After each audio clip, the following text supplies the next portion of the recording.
Hello friends, today we are going to discussing class 6 NCERT and unsolved mystery and the Paulet's conjecture। आपको ये word कुछ अजीब सा लग रहा होगा। आपको ये नंबरिंग दिख रही है, नंबर दे रखे हैं कुछ, है ना। हमें इसके अंदर कोई पैटर्न देखना है, ठीक है। जैसे हमने पीछे किया था पैटर्न वाले चैप्टर में कि हम जिस किसी में 2 ऐड कर रहे थे, किसी में 3 ऐड कर रहे थे, तो उससे हमारा पैटर्न बन रहा था। हम इसमें देखते हैं तो देखो 12, 6, 3, फिर बड़ा नंबर 10, 5, फिर 16, फिर 8, 4, 2, 1। नेक्स्ट में क्या है 17, 52, 26, 13, 40, 20, 10, 5, फिर से आ गया 16, 8, 4, 2, 1। ठीक है, फिर नेक्स्ट है 21, 26, 32, 16, 8, 4, 2, 1। नेक्स्ट में क्या है डी में 22, 11, 34, 17, 52, 26, 13, 40, 20, 10, 5, 16, 8, 4, 2, 1। इसने कहा है do you see how this sequence were form. आपको कुछ पता लग रहा है कि क्या सीक्वेंस फॉर्म हुई है। देखिए फर्स्ट वाले में देखते हैं, ये 12 है, तो 12 का क्या किया है, हाफ किया है। 12 का अगर हम हाफ करेंगे तो क्या आएगा, 6 आएगा। अगर हम 6 का हाफ करेंगे तो 3 आएगा।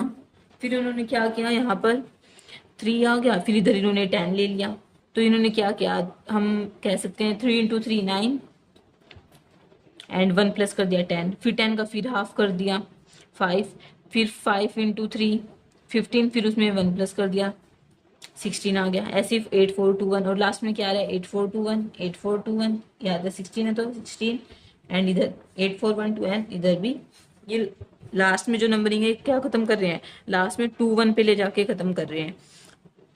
ठीक है, तो इसमें क्या सीक्वेंस हो रही है, जहां पर भी जैसे ये क्या नंबर है हमारा, ओड नंबर है।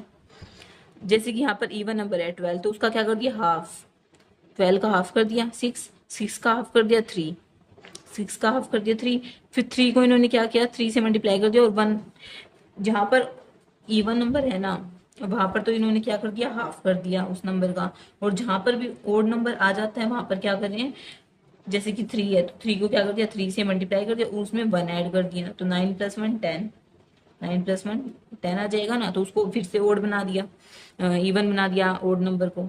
फिर 10 का फिर हाफ कर दिया 5, फिर 5 का तो हाफ होगा नहीं, फिर क्या किया 5 को 3 से मल्टीप्लाई किया 15, 15 + 1 16, 16 का हाफ किया 8, 8 का हाफ किया 4, 4 का हाफ किया 2 एंड 2 का हाफ किया 1। इधर देखोगे तो ये 17 क्या है, ओड नंबर है, तो 17 को क्या किया 3 से मल्टीप्लाई किया, 7 3 21, 1 2 3 1 3 51, 51 आ रहा है, 51 में 1 ऐड कर दिया जैसे मैंने कहा था, तो क्या आया 52 आया। ये ओड नंबर हो गया। 52 का हाफ 26, 26 का हाफ 13, अब फिर से क्या हो गया, ये ओड नंबर आ गया, तो 13 को 3 से मल्टीप्लाई किया 39, एंड 39 + 1 40, ये इधर 40 आ गया, 40 का हाफ 20।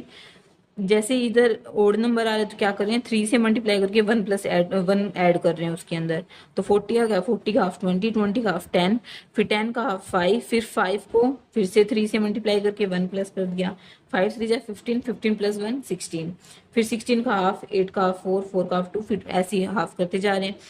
ऐसे इसमें 21 जो है वो 21 जो है ये क्या है, ओड नंबर है, तो 21 को क्या किया 3 से मल्टीप्लाई कर दिया, 3 1 जा 3 एंड 3 2 जा 6, 63 है उसके अंदर 1 ऐड कर दिया, 21 × 3 + 1 64, 64 का हाफ 32, 32 का हाफ 16, 16 का हाफ 8, 8 का हाफ 4, 4 का हाफ 2 एंड 2 का हाफ 1।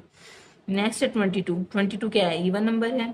बस आपको ये चीज ध्यान रखनी है, जहां पर इवन है वहां पर हाफ हो रहा है, जहां पर ओड है वहां पर उसके अंदर 3 मल्टीप्लाई करके और उसके अंदर 1 प्लस कर रहे हैं, 1 ऐड कर रहे हैं। तो 22 का हाफ 11, 11 क्या आ गया ओड नंबर आ गया, 11 को 3 से मल्टीप्लाई करेंगे 33, 11 × 3 33, एंड 33 में 1 प्लस कर दिया 34, 34 का फिर 17, फिर क्या किया 17 को 3 से मल्टीप्लाई कर दिया और उसके अंदर 1 ऐड कर दिया, तो क्या आया 52 आ गया।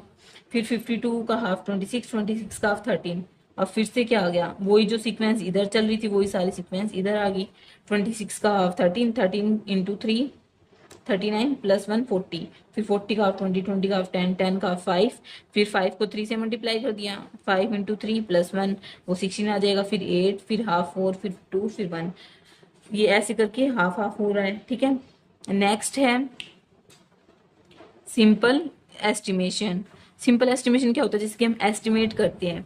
सिंपल एस्टिमेशन क्या होता है, जैसे हम एस्टिमेट कर रहे हैं कि हम कह रहे हैं कि हमारे स्कूल में, आपके स्कूल में कितने स्टूडेंट्स हैं।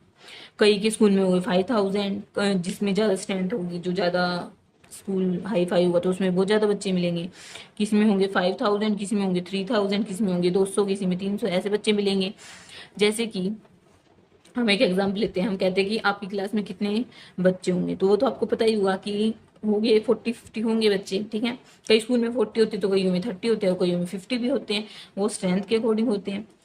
तो जैसे कि हम एक एग्जाम्पल लें, आप कहीं शादी में गए तो आपको बताना है कि कितने वहाँ पर शादी में मेंबर्स आए थे वहाँ पर, तो आप कहोगे एस्टिमेट करोगे आपकी 100-150 आए होंगे, 200 भी आए होंगे।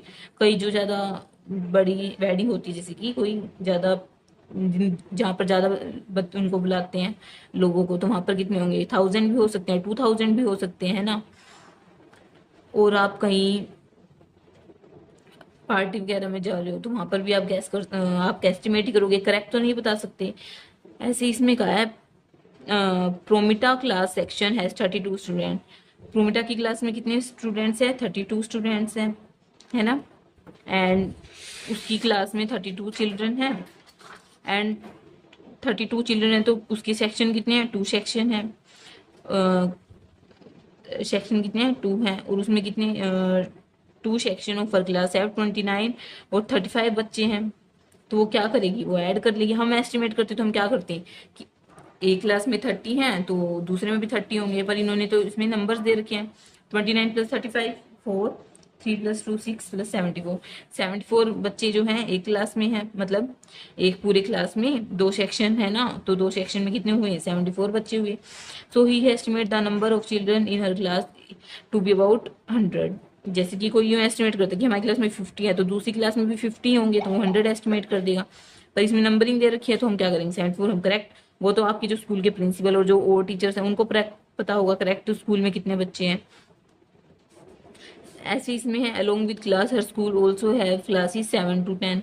6 क्लास में इतने बच्चे तो 7 to 10 में भी इतने ही बच्चे होंगे, है ना। 3 सेक्शन है मान लो ईच क्लास में, मान लो एक क्लास में है 50 बच्चे, ठीक है। एक सेक्शन में 6 क्लास के एक सेक्शन में 50 है, तो तीनों में कितने होंगे, 50-50। हमें करेक्ट तो पता नहीं कि 40 भी हो सकते हैं, 45 भी हो सकते हैं, 47 भी हो सकते हैं। ऐसे ही 7 तो कितने होंगे, एक 6 क्लास में 150 बच्चे। अगर ऐसे ही 7th में करें, मान लो 45 बच्चे 7th में है तो 45 45 45, हम तो ऐसे ही एस्टिमेट करेंगे। तो हम काउंट कर लेंगे 135 बच्चे इधर हो जाएंगे, है ना। तो हम ऐसे करके पूरे स्कूल के बच्चे काउंट कर सकते हैं। तो फिर हम एस्टिमेट कर सकते हैं कि स्कूल में जैसे कि 6 क्लास में 150 है तो 7th में भी 135 हैं। तो हम ऐसे काउंट कर लेंगे कि 135 150 सब में लगा देंगे, तो हमें पता लग जाएगा कि क्लास में कितने बच्चे हैं, 500 स्टूडेंट्स हैं या फिर 1000 स्टूडेंट हैं। आई होप आपको क्लियर होगा। Thanks for watching, do like share and subscribe to my channel.